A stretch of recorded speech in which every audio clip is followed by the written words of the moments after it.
Bulldog fans, welcome to another edition of Bulldog Chronicles. Today we're sitting down with Mr. Okosun, former member of the Bulldog football team, all-conference player.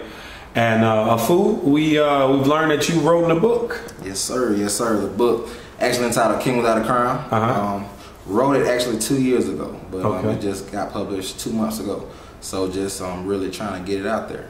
Can you show the viewers the book for us, please? Okay, so Afu, tell us about your life while you attended Alabama A&M. Man, A&M was an experience. Came here in 2006, so recruited out of Atlanta, Georgia, and really it was what laid the foundation for what I'm doing now. You know, being here at A&M, I was able to experience so many highs and lows. You know, really just coming to school, being on my own, having to really go through some things by myself, and really just grow as a man, from a boy into a man. And A&M just really shaped a lot of things in my life. You know, and it really kind of like I said, set the foundation for what I'm doing. Okay, tell us about your post Alabama A&M career. What led to you writing King Without a Crown? Well, like you said, I was here, all-conference player, pretty good student athlete, and I did a lot of things, had a lot of achievements while here at Alabama A&M. But at the end of the day, my #1 dream and goal was to play in the NFL. That, like a lot of us, we come to school with the ambitions to play professionally. And for me, realizing all SWAC, being all SWAC my junior year, then being preseason all SWAC my senior year. And just having those dreams, like, okay, maybe this is really something that could possibly happen.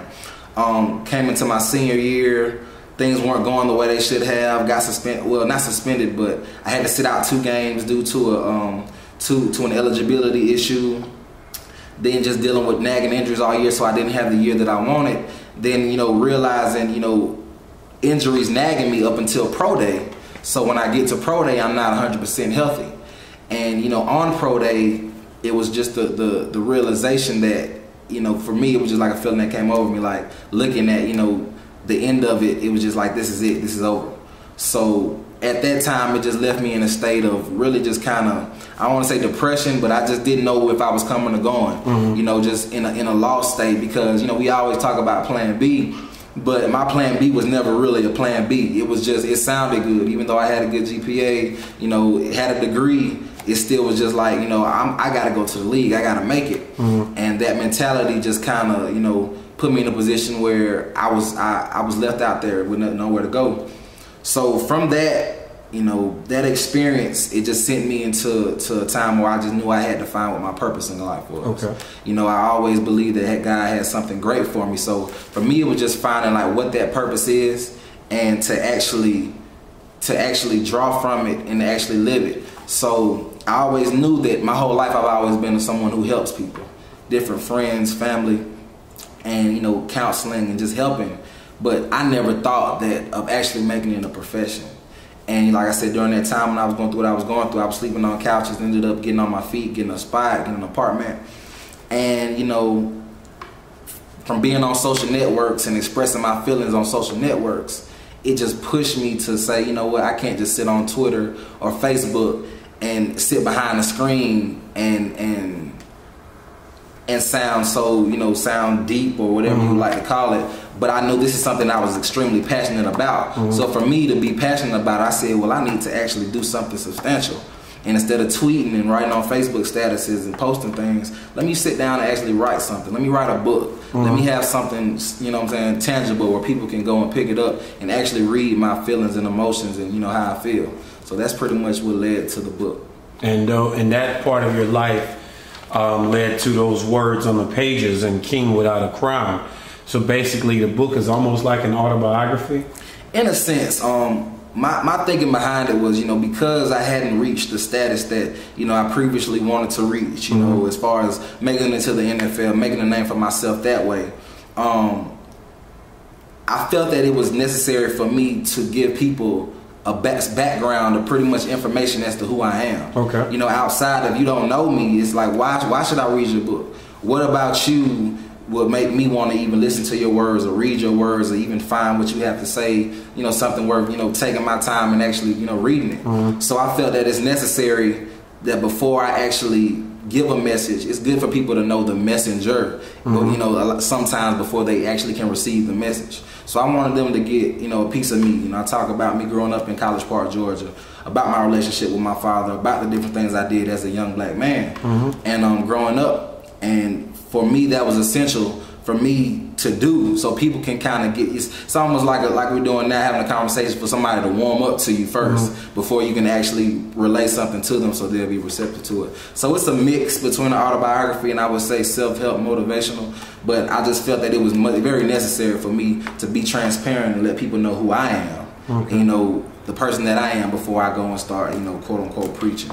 Okay. Now, you said that you want people to get to know the messenger. That's why you wrote the book, and that's why you would like for people to read the book to learn where the message is coming from. What is this message that you're trying to get out? Well, in finding my purpose, which to me, I came up with the term generational activist. And activist in the sense of, you know, me being the person that I am, I've watched and I've read on the Malcolm X's, the Martin Luther Kings, the Stokely Carmichaels, the different activists of, you know, the 60s and the 50s and the 60s, and even back to Marcus Garvey, different people like that. And the one thing that they did was they were a voice for their generation and for their time.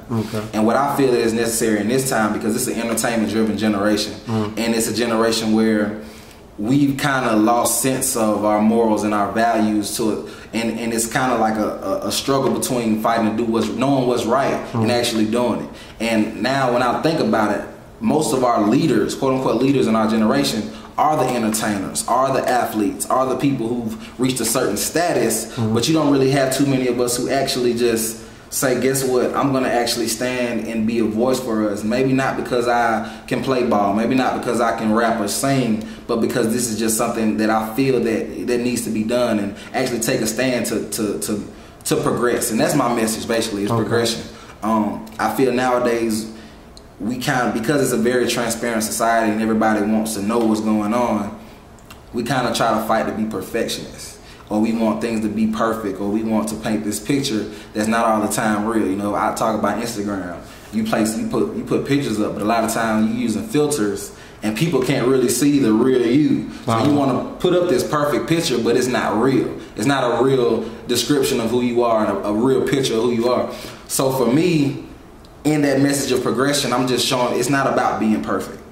It's just about understanding, you know, whatever your moral code is, your sense of values. It's just having something that guides you and pushes you to be better day to day. Everyone's gonna fall. Every great man or woman had flaws, but it's not about being perfect. It's just about pushing for something. It's like, why are you doing what you're doing? Is it in service of someone else? Is it to help or benefit someone else's life? So that's pretty much my message, and I just feel that it's up for me, being 24 years old, to actually take a stand with my own generation, my brothers, my sisters, to say, hey, it's not for our parents to tell us we're doing wrong. It's for us to, you know, kind of sharpen each other. You know, iron sharpens iron. So I say it's up for us to actually push each other into greatness. Well, that is a message for especially this generation now of social media individuals who seem as though you're right, they are different people online than they are in person, and they will need to hear this message. Fool, where can fans pick up your book? Well, the book is everywhere. It's Amazon.com. That's the main, you know, place I tell people to go, Amazon.com. But it's available on ebooks, iTunes, Kindle, Nook, any book provider, online book provider. And if you're in Huntsville, Alabama, I always have copies on me. If you see me out and about, you know, I'm in different places all the time, especially here on A&M's campus. So if you see me, just ask me for a book. But it's definitely on, like I said, Amazon, Barnes & Noble's, Books A Million, any ebook provider, it's available. And the cost of the book? The cost of the book is actually $12.99. That's the base cost. But I know on Amazon it's a little lower, so it's probably about $11 now. The ebook is actually $7.99. My personal copies with an autograph, probably like $20. So however you would like to get the book, it's available. And of course, it's paperback. Yeah, it's paperback book. It's a short read, about 100-something pages, but it's definitely something I feel you need to read. Do you have any other books in mind that you want to write as well? Well, honestly, I feel that I'm going to push this for a while. I feel like this is a powerful message that needs to get out. I do know this isn't my last book, but I feel that, you know, I have to do due diligence with this book and actually, you know, give it the time and, the effort that it deserves. I'm actually planning a campus tour in the fall to go and speak, hopefully at different universities, high schools across the country. Something that I just feel, you know, is one thing to sit on social networks, even in writing a book, to say read my words, but I want you to feel my words. I want you to understand why I'm doing what I'm doing. So for me, it's kind of imperative that I get in front of people, that I'm actually able to talk to people and actually able to express how I feel face to face. So, well, Fu Okosun, we want to thank you for joining us today on the Bulldog Chronicles. If you show the fans the book again, and fans can pick up the book at any retail book place, Amazon.com. Here in Huntsville, Alabama, you can pick up the book from Fu himself and get a copy of his first book, first of many, yes, as he said. Fu, good luck to you, and thank you for joining us on the Bulldog Chronicles. Thank you, I appreciate it.